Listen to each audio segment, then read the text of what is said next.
Hi friends, welcome to TTM. நான் உங்கள் Uma. So இந்த வீடியோ பத்தி நம்ம என்ன பார்க்க போறோம் அப்படினா ரீசனிங் PYQ சீரிஸ்ல கிளாஸ் 23 தான் பார்க்க போறோம். So ஆல்ரெடி இதெல்லாம் நம்ம 22 கிளாसेस கம்ப்ளீட் பண்ணியாச்சு. அது எல்லாமே ரீசனிங் PYQ சீரிஸ் அப்படிங்கற பிளேலிஸ்ட்ல இருக்கு. இதே மாதிரி மேத்ஸ் PYQ சீரிஸ்ல பாத்தீங்க அப்படினா உங்களுக்கு 23 கிளாसेस கம்ப்ளீட் பண்ணியாச்சு. அது எல்லாமே மேத்ஸ் PYQ சீரிஸ் அப்படிங்கற பிளேலிஸ்ட்ல இருக்கு. So இது போக முக்கியமான விஷயம் ஒன்னு சொல்லணும். So திருக்குறள் அறிவோம் அப்படிங்கற சீரிஸ்ல பாத்தீங்க அப்படினா இப்ப புதுசா குரூப் 4 க்கு சிலபஸ் மாத்துனாங்க இல்லையா? So அதுல 20 அதிகாரங்கள் கொடுத்திருந்தாங்க. அதுல 19 அதிகாரங்கள் கம்ப்ளீட் பண்ணியாச்சு. ஓகேங்களா? சோ அது எல்லாமே திருக்குறள் அறிவோம் அப்படிங்கற பிளேலிஸ்ட்ல இருக்கு. சோ 19மே கம்ப்ளீட் ஆயிடுச்சு. இன்னும் ஒண்ணே தான் இருக்கு. சோ அந்த 19யும் ஃபாலோ பண்ணிக்கோங்க. ஓகேங்களா? சோ டீடைலா தெளிவா சார் நடத்திருப்பாரு. தெளிவா கவனிங்க. சோ இன்னைக்கான கிளாஸ் பார்க்கலாம். பாருங்க, இன்னைக்கான 5 கேள்விகள். சோ ஒவ்வொரு டைப்ல இருக்கும் பாருங்க. பின்வரும் தொடரில் விடுபட்ட எண்ணை காண்க. பாருங்க, 7, 26, 63, 124, 215, 342 அடுத்த எண் என்ன அப்படின்னு சொல்லி கேக்குறாங்க. ஒண்ணு அடுத்தடுத்த நம்பருக்கு இடையில இருக்க ரிலேஷன் பார்க்கணும். ஓகேங்களா? சோ அடுத்தடுத்த நம்பருக்கு இடையில என்ன இருக்கும் பாருங்க. 26, 7 பாத்தீங்கன்னா வித்தியாசம் 19ன்னு இருக்கு. இதுக்கு வித்தியாசம் அப்ப 19 விட என்ன ஆகும்? அதிகமாயிட்டே போகும். அப்ப இதுன்னு பார்க்கும்போது ரொம்ப அதிகமாகும். ஓகேங்களா? சோ அப்ப ஒவ்வொன்றுக்குமான ரிலேஷன், அடுத்தடுத்த நம்பருக்கு உண்டான ரிலேஷன் இந்த இடத்துல வரல. அப்ப அதுக்கு பதிலா வேற என்ன இருக்குன்னு பாருங்க. 2 கியூப் மைனஸ் 1 என்ன வரும்? 8 மைனஸ் 1 7. அப்ப ஒவ்வொரு நம்பருக்குமே ரிலேஷன் இருக்கு. பாருங்க, அடுத்து 3 கியூப் மைனஸ் 1. 3 கியூப் எத்தனை? 27 மைனஸ் 1 26. அடுத்து 4 கியூப் மைனஸ் 1. 4 cube 64 minus 1 63. புரியுதுங்களா? அப்ப என்ன வருது? 2 cube, 3 cube, 4 cube, 5 cube, 6 cube, 7 cube. அடுத்து என்ன வரும்? 8 கியூப் மைனஸ் 1ன்னு வரும். 8 கியூபோட வேல்யூ 512 மைனஸ் 1 511. ஸோ இதுக்கான ஆன்சர் ஆப்ஷன் டி 511. ஓகேங்களா? ஸோ ரொம்ப சிம்பிள்.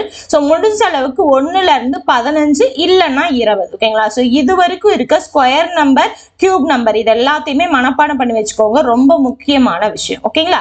அடுத்து பார்க்கலாமா? அடுத்து பாருங்க, 2 குழந்தைகள் உள்ள ஒரு குடும்பத்தில் குறைந்தது ஒரு பெண்ணாவது இருப்பதற்கான நிகழ்தகவு என்ன? ஓகேங்களா? சோ 2 குழந்தைங்க இருக்க குடும்பத்துல ஒண்ணு பையனா இருக்கலாம். ஓகேங்களா? சோ ஒண்ணு 2மே பையனா இருக்கலாம், இல்லைன்னா 2மே பொண்ணா இருக்கலாம். அப்படி இல்லைன்னா முதல் பையன் 2வது பொண்ணா இருக்கலாம், இல்ல பொண்ணு 2வது பையனா இருக்கலாம். சோ ஒரு குடும்பத்துல மொத்தமா 2 குழந்தைகள் இருக்காங்க அப்படின்னா அதற்கான மொத்த வாய்ப்புகள் என்ன?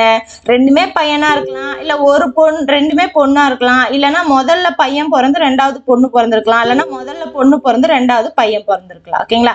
அப்ப மொத்த வாய்ப்புகள் 4 வாய்ப்புகள் இருக்கு. இந்த இடத்துல குறைந்தது ஒரு பெண்ணாவது அப்படின்னு கேக்குறாங்க. ஓகேங்களா? சோ குறைந்தது ஒரு பெண் அப்படின்னா கம்மிபட்சம் 1, அதிகபட்சம் 2மே இருக்கலாம். அப்போ பாருங்க, இதுல ஒரு பொண்ணு, இதுல ஒரு பொண்ணு, இதுல 2 பொண்ணு. அப்ப மொத்தமா எத்தனை வாய்ப்புகள் அவங்க கேட்டிருக்கிறதுக்கு இருக்கு அப்படின்னா 3 வாய்ப்புகள் இருக்கு. மொத்த வாய்ப்புகள் 4. அப்ப இதுக்கான ஆன்சர் 3/4. குறைந்தது அப்படின்னு கொடுத்துட்டாங்கன்னா கம்மிபட்சம் அவ்வளவு இருக்கணும், அதிகபட்சம் எவ்வளவு வேணா இருக்கலாம். அதிகபட்சம் கொடுத்துட்டாங்க அப்படின்னா அதிகபட்சமா மொத்தமாவே அவ்வளவுதான் இருக்கணும். ஓகேங்களா? அடுத்த क्वेश्चन பார்க்கலாமா? அடுத்த क्वेश्चन பாருங்க. ABCDEFGH என்ற ஆங்கில எழுத்துக்கள் முறையே 2 4 6 8 10 12 14 16 என்ற எண்களை குறிக்கின்றன எனில். சோ இங்க இருக்கு இல்லையா, வேல்யூஸ் கொடுத்துருக்காங்க இல்லையா, அதை கொண்டு வந்து இந்த இடத்துல சப்ஸ்டிடியூட் பண்ணி அதுக்கு அப்புறம் போர்ட் மாஸ் ரூல் யூஸ் பண்ணா போதும். பாருங்க, எஃப்க்கு பதிலா என்ன கொடுத்துருக்காங்க? ஆக்சுவலா ஃபர்ஸ்ட் எழுதிக்கோங்க, அப்பதான் கொஞ்சம் ஈஸியா இருக்கும். பாருங்க, A to H, அதுக்கப்புறம் 2 4 6 8 10 12 14 16. ஓகேங்களா? சோ இப்ப பாருங்க, எஃப்க்கு பதிலா என்ன இருக்கு? 12ன்னு இருக்கு. Divided by square root of பிக்கு பதிலா 4 bracket plus square root of ஏக்கு பதிலா 2 இன்டு ஸ்கொயர் ரூட் ஆஃப் டிக்கு பதிலா 8. ஓகேங்களா? சோ ஃபர்ஸ்ட் எப்பயுமே போர்ட் மாஸ் ரூல்ல பிராக்கெட் தான் சால்வ் பண்ணணும். சோ 2 பிராக்கெட் இருக்கு, ரெண்டையுமே நீங்க சால்வ் பண்ணிக்கலாம். ஃபர்ஸ்ட் இதை சால்வ் பண்ணுங்க. பாருங்க, 12 square divided by square root of 4 என்ன வரும்? ஸ்கொயர் ரூட் ஆஃப் 2 ஸ்கொயர்னு வரும். சோ ஸ்கொயரும் ஸ்கொயர் ரூட்டும் கேன்சல் ஆகும், 2ன்னு வரும். பிளஸ் இதை சால்வ் பண்ணீங்க அப்படின்னா இதை ஸ்கொயர் ரூட் ஆஃப் 2ன்னு எழுதலாம். இந்த 8 4 இன்டு 2ன்னு எழுதலாம். ஓகேங்களா? சோ இப்போ ஸ்கொயர் ரூட் ஆஃப் ஏபி அப்படின்னு இருந்ததுன்னா square root of A square root of பின்னு தனித்தனியா நம்மளால பிரிக்க முடியும். சோ அப்படி பிரிக்கும் போதும் 4 2ன்னு பிரிப்பீங்களா, இந்த 4 ஸ்கொயர் ரூட் ஆஃப் 4 2ன்னு எழுதலாம். அப்போ ஃபர்ஸ்ட் இதை சால்வ் பண்ணுங்க. 12 டிவைடட் பை 2 2 6. ஸோ பிராக்கெட் விட்டுறலாம். இந்த இடத்துல பாருங்க ஸ்கொயர் ரூட் ஆஃப் 2 இன்டூ இதை எப்படி எழுதலாம் 2 ரூட் 2ன்னு எழுதலாம். ஸோ ரெண்டுமே மல்டிப்ளை தான். So square root of 2 square root of 2னா எப்படி எழுதலாம் square root of 2 the whole ஸ்கொயர்னு எழுதலாம். ஸ்கொயரும் ஸ்கொயர் ரூட்டும் கேன்சல் ஆகும். அப்ப 2 மட்டும் வரும். அப்ப 6 பிளஸ் இது என்ன ஆகும் 2 இன்டூ 2ன்னு வரும். ஸோ அடுத்து பாருங்க 6 பிளஸ் 2 2 4. ஸோ அதுக்கப்புறம் வெறும் அடிஷன் மட்டும்தான். ஸோ 10ன்னு கிடைக்கும். ஆனா இங்க ஆப்ஷன்ல பாருங்க எதுவுமே நம்பரா கிடையாது. அப்ப 10 அப்படிங்கிற அந்த நம்பருக்கு என்ன லெட்டர் அப்படிங்கறத பாருங்க. பாருங்க இ அப்படிங்கறது அந்த லெட்டர் தான் வந்திருக்கு. ஸோ இதுக்கான ஆன்சர் ஆப்ஷன் ஏ. ஓகேங்களா. ஒரு சில இடத்துல நம்பர்ஸே கொடுத்துருக்கலாம், ஒரு சில இடத்துல அந்த நம்பருக்கான லெட்டரும் கொடுத்துருக்கலாம். ஸோ எப்படி ஆப்ஷன் இருக்கோ அதுக்கு தகுந்த மாதிரி நம்ம சூஸ் பண்ணிக்கணும். ஓகேங்களா. அடுத்த கொஸ்டின் பார்க்கலாமா. ஸோ அடுத்து பாருங்க ஆல்பா நியூமரிக் சீரிஸ் ஒன்று கொடுத்துட்டாங்க.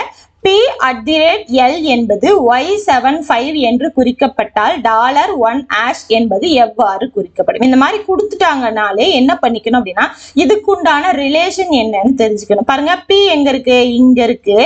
L பாத்தீங்க அப்படின்னா எங்க இருக்கு இங்க இருக்கு. அடுத்து L பாத்தீங்க அப்படின்னா அதாவது Pக்கு அப்புறம் ஒரு லெட்டர் விட்டு அடுத்து 2 லெட்டர் விட்டு L இருக்கு. அதே மாதிரி இங்க பேக்ல இருந்து போறாங்க. பாருங்க ஒரு லெட்டர் விட்டு முன்னாடி Y இங்க பாத்தீங்கன்னா இந்த இடத்துல ஒரு லெட்டர் விட்டு வந்திருக்கு. அடுத்து ஒரு லெட்டர் விட்டு 7 இருக்கா.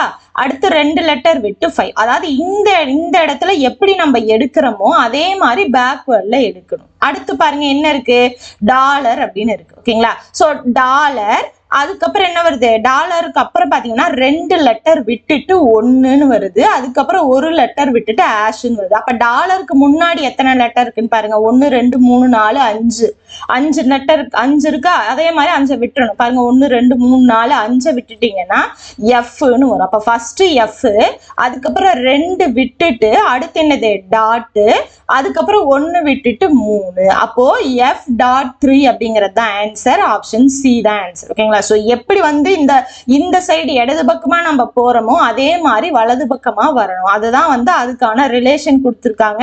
சோ நம்ம அந்த மாதிரி எடுத்தாலே ஈஸியா கண்டுபிடிச்சிடலாம். ஓகேங்களா. அடுத்த சம் பார்க்கலாமா. அடுத்த கொஸ்டின் பாருங்க மேத்தமெட்டிக்ஸ் என்பது 5 2 7 9 3 5 2 7 6 1 8 என்றவாறு குறிக்கப்பட்டால் எத்திக்ஸ் என்பது எவ்வாறு குறிப்பிடப்படும். ஸோ நார்மலா இங்க ஒரு லெட்டர்ஸ் ஃபார்ம்ல ஏதாவது வேர்ட்ஸ் கொடுத்துட்டு அதுக்கு உண்டான நம்பர் கொடுத்துட்டாங்கன்னா நார்மலா ஏபிசிடியை வச்சுதான் நம்ம போடுவோம். அதுல வந்து எந்த மாதிரி அவங்க நம்பர் எடுத்திருக்காங்க, ஸோ அதோட நம்பரை கூட்டலாமா கழிக்கலாமா பெருக்கலாமா, ஸோ இல்ல அப்படியே ஆட் பண்ணிருக்காங்களா, இதெல்லாமே நம்ம யோசிப்போம் இல்லையா. ஆனா அதுக்கு முன்னாடி ஒன்னே யோசிங்க. இங்க இருக்க லெட்டர்ஸே தான் அவங்க கொஸ்டினா கேட்டிருக்காங்களா அப்படிங்கறத பாருங்க EHETHICS. ஓகேங்களா. அப்ப இங்க கேட்டிருக்க எல்லா லெட்டரும் இருக்கணும். ஓகேங்களா. சோ எல்லா லெட்டருமே அவங்க கொடுத்திருக்க கிவன்ல இருக்கு அப்படின்னா அவங்க எந்த லெட்டருக்கு எந்த நம்பர் மேப் பண்ணிருக்காங்களோ அதை தூக்கி எழுதுனா போதும். அதுக்கு என்ன பண்ணணும் ஃபர்ஸ்ட் நம்ம கொடுத்திருக்க கிவன் எடுத்து எழுதணும். பாருங்க மேத்தமெட்டிக்ஸ். ஓகேங்களா.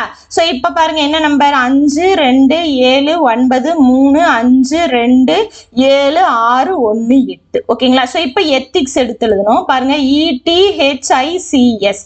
க்கு பதிலா என்ன 3, Tக்கு பதிலா 7, Hக்கு பதிலா 9, ICS. ஓகேங்களா. அப்ப 3 7 9 6 1 8. ஸோ எல்லாத்துலயுமே உங்களுக்கு அதே மாதிரிதான் அதே நம்பர் தான் மாறி மாறி கொடுத்துருக்காங்க. அதனால ஒவ்வொரு நம்பரையும் பார்த்துட்டு கரெக்டா டிக் அடிக்கணும்.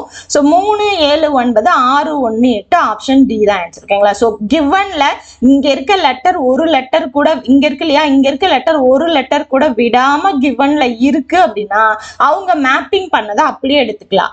இல்ல வேற இருக்கு ஏதோ ஒரு லெட்டர் மட்டும்தான் மேட்ச் ஆகுது அப்படின்னா நம்ம என்ன பண்ணிக்கணும் இந்த இடத்துல அவங்க என்ன ரிலேஷன்ல இந்த நம்பரா கொண்டு வந்திருக்காங்க அப்படிங்கறத கண்டுபிடிச்சதுக்கு அப்புறம் அதை வந்து இந்த இடத்துல நம்ம இம்ப்ளிமெண்ட் பண்ணணும். ஓகேங்களா. சோ கொடுத்திருக்க சம்ம பொறுத்து நம்ம அதை எடுத்துக்கணும். எந்த நம்பரை வச்சு எப்படி கோடிங் பண்ணிருக்காங்களோ அதுக்கு தகுந்த மாதிரி நம்ம எடுத்துக்கணும். ஓகேங்களா. சோ இதோட பாத்தீங்கன்னா இன்னைக்கான 5 கேள்விகள் முடிஞ்சது. கண்டிப்பா உங்களுக்கு யூஸ்ஃபுல்லா இருந்திருக்கும். எந்த அளவுக்கு யூஸ்ஃபுல்லா இருந்ததுன்னு சொல்லிட்டு கமெண்ட் பாக்ஸ்ல கமெண்ட் பண்ணுங்க. உங்களுக்கு பிடிச்சிருந்தது அப்படின்னா லைக் பண்ணி உங்களோட ஃப்ரெண்ட்ஸுக்கும் ஷேர் பண்ணுங்க. இது வரைக்கும் நம்மளோட சேனல் சப்ஸ்கிரைப் பண்ணல அப்படின்னா சப்ஸ்கிரைப் பண்ணி சப்போர்ட் பண்ணுங்க. நம்ம அடுத்த கிளாஸ்ல பார்க்கலாம். தேங்க்யூ.